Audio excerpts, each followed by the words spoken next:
Player models. Mist of Dreaming. Do these We player must models. cook.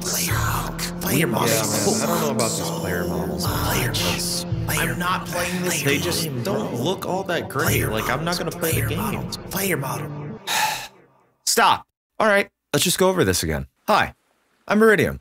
It's been very exciting to see the amount of attention that certain videos I've done about a certain character that's been mentioned so many times has recently caused a ton of discussion. Hell, majority of videos that I do, in all reality, I create so that I can start to form a discussion about S&box in general. But after weeks and weeks of replying to comments on both TikTok and YouTube about the same things over and over and over again, it's time I just make a simplified video talking about what I understand and know so far about player models in S&box. Disclaimer, I love doing these. I'm not a developer of S&box. I am not a developer of any of these games myself, and I'm not affiliated with Steam or Valve or any of those things. Yes, these are actual questions I'd get from time to time. You'd be surprised.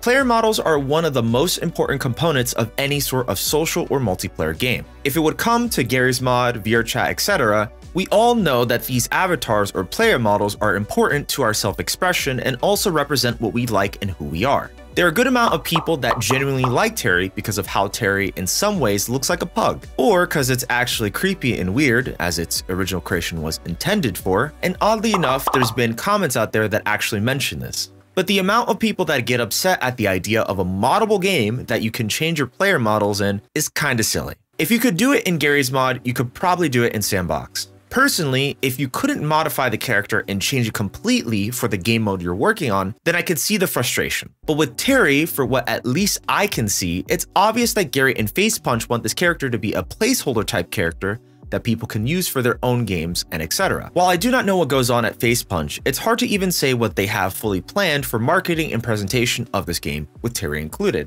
But eventually, we'll end up finding out. The current player models in the developer preview of S&box consists of two styles. The first is the Terry or sausage style. While it does seem kind of wacky, it is not the official name for the style of character. It pretty much resonates with the idea of what you'd see in a majority of game modes currently on the game. Aside from a custom player model like in Fortune's Ghost of the Zone game mode, which I covered here, the character takes on a custom stalker model, showing it's very much possible to change the style and characters of your game mode in S&box. The second style is the realistic style. This was recently covered in more detail by fellow S&box creator Gavarados from the developer perspective. You can watch his video here. In short, this is a more interesting decision that Facepunch decided to add to properly show the possibilities of character replacement, and even at one point had both variations of player models in the main menu to present that too. Currently, there's only two variations of this hyper-realistic character that you can choose from, which is both Adam and Frank. From their presentation, they take a more hyper-realistic approach to the civilian model you'd probably find in Half-Life 2. But the only wacky thing about this player model is that they run like the original Terry player model as they share the same animation set. I hope that's the correct description for this, but I'm sure this is all bound to change in the future.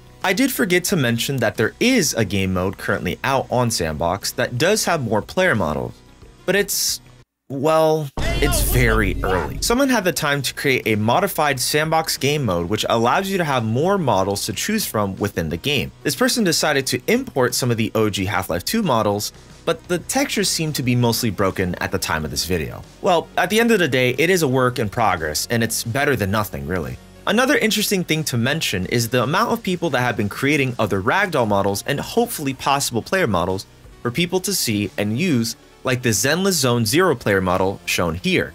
Honestly, this looks amazing, and the weebs will cry sweet tears of joy if they get their hands on this within the game. Either way, I understand the frustration some people have with gawking at Terry, but the gameplay does matter, and the game itself is completely moddable at the end of the day. So for a good chunk of people, they'll probably just figure it out and mod it out anyways. Well, that's all we have for this video.